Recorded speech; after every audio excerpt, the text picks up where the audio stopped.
سال 1587 ایک چھوٹے سے جزیرے پر 115 مرد، خواتین اور بچے نئی زندگی کا خواب لے کر آباد ہوئے تھے۔ انہیں یقین تھا کہ وہ ایک نئی دنیا میں اپنا مستقبل تعمیر کرنے جا رہے ہیں، مگر صرف 3 سال بعد جب ان کا گورنر واپس آیا تو اس نے ایک ایسا منظر دیکھا جس نے تاریخ کا رخ بدل دیا۔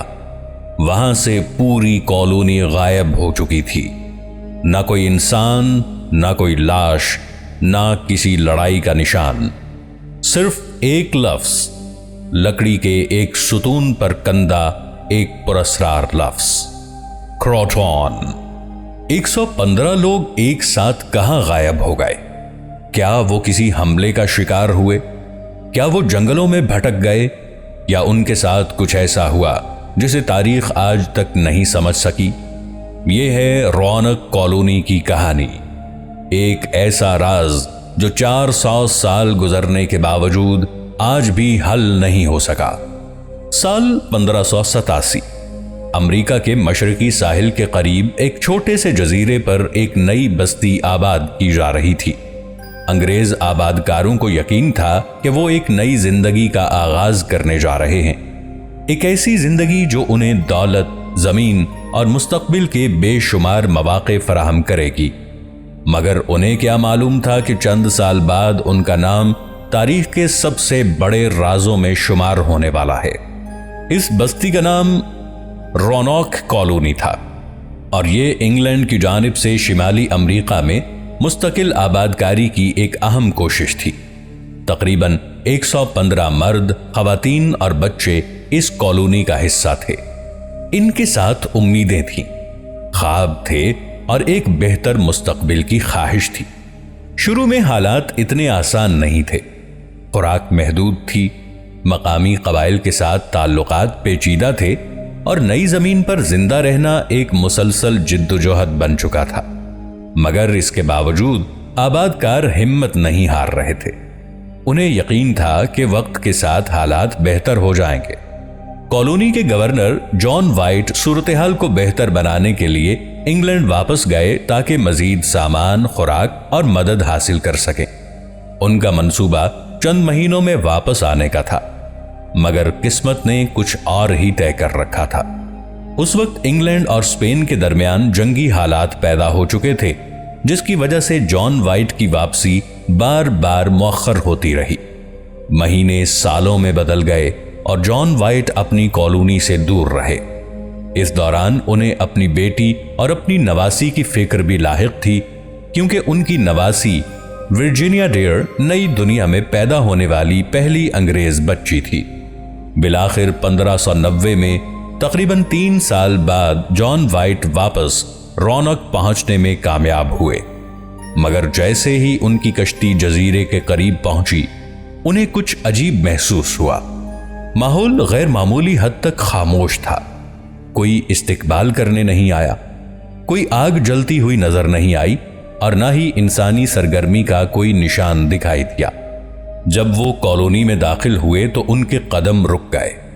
پورا علاقہ سنسان تھا، گھر موجود تھے مگر لوگ غائب تھے، سڑکیں خالی تھیں، کوئی لاش موجود نہیں تھی، وہاں کوئی لڑائی کے آثار نہیں تھے، اور نہ ہی ایسا لگ رہا تھا کہ کسی نے جلدی میں وہاں سے فرار ہونے کی کوشش کی ہو، گویا پوری کالونی ایک ہی لمحے میں زمین سے مٹ گئی ہو۔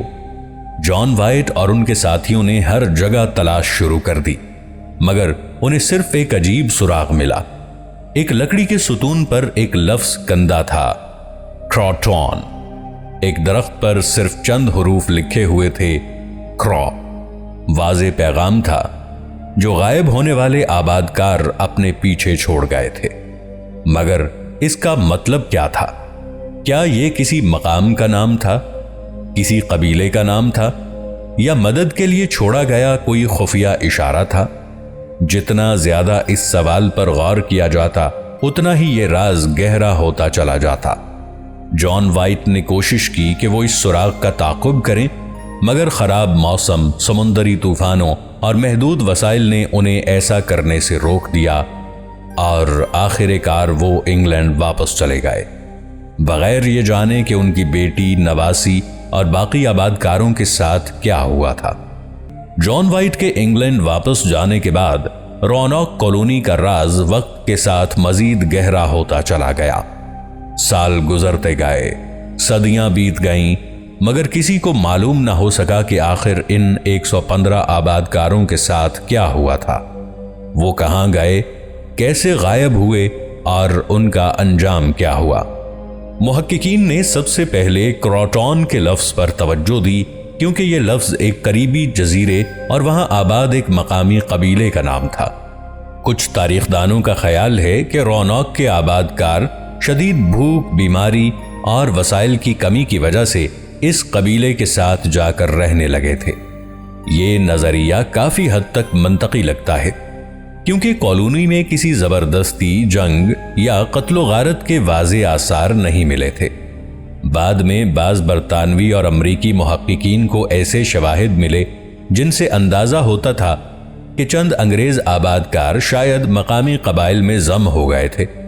کچھ مقامی روایات میں سفید فام لوگوں کا ذکر بھی ملتا ہے، جن کے بارے میں دعویٰ کیا جاتا ہے کہ وہ انگریز آباد کاروں کی نسل سے تعلق رکھتے تھے، مگر ان دعووں کو کبھی مکمل طور پر ثابت نہیں کیا جا سکا۔ پھر ایک اور دوسرا نظریہ سامنے آیا۔ یہ زیادہ خوفناک تھا۔ اس کے مطابق کالونی پر کسی دشمن قبیلے نے حملہ کر دیا تھا اور تمام آباد کار مارے گئے تھے، مگر اس نظریے میں بھی ایک بڑی خامی تھی۔ اگر واقعی کوئی خونریز حملہ ہوا تھا تو پھر لاشیں کہاں گئیں؟ ہتھیاروں کے آثار کیوں نہیں ملے اور کالونی اتنی منظم حالت میں کیوں موجود تھی؟ کچھ محققین نے یہ بھی کہا کہ آباد کار کالونی چھوڑ کر اندرون ملک کسی دوسری جگہ منتقل ہو گئے تھے اور وقت کے ساتھ بیماریوں، قحط یا مقامی تنازعات کا شکار ہو گئے، مگر اس نظریے کے حق میں بھی کوئی فیصلہ کن ثبوت سامنے نہیں آیا۔ صدیوں تک روناق کا راز تاریخ دانوں، ماہرین آثار قدیمہ اور محققین کو اپنی طرف کھینچتا رہا۔ جدید دور میں نئی کھدائیاں کی گئیں، پرانے نقشوں کا دوبارہ جائزہ لیا گیا اور جدید ٹیکنالوجی کی مدد سے ممکنہ مقامات کی تلاش کی گئی، مگر اب تک کوئی ایسا ثبوت نہیں ملا جو اس معمے کو ہمیشہ کے لیے حل کر سکے۔ یہی وجہ ہے کہ روناق کالونی کو اکثر دی لاسٹ کالونی یعنی گمشدہ کالونی کہا جاتا ہے، کیونکہ یہ صرف چند افراد کی گمشدگی نہیں تھی، بلکہ ایک پوری بستی تھی جو تاریخ کے صفحات سے اچانک غائب ہو گئی۔ آج 400 سال سے زیادہ عرصہ گزرنے کے باوجود روناق کا راز زندہ ہے۔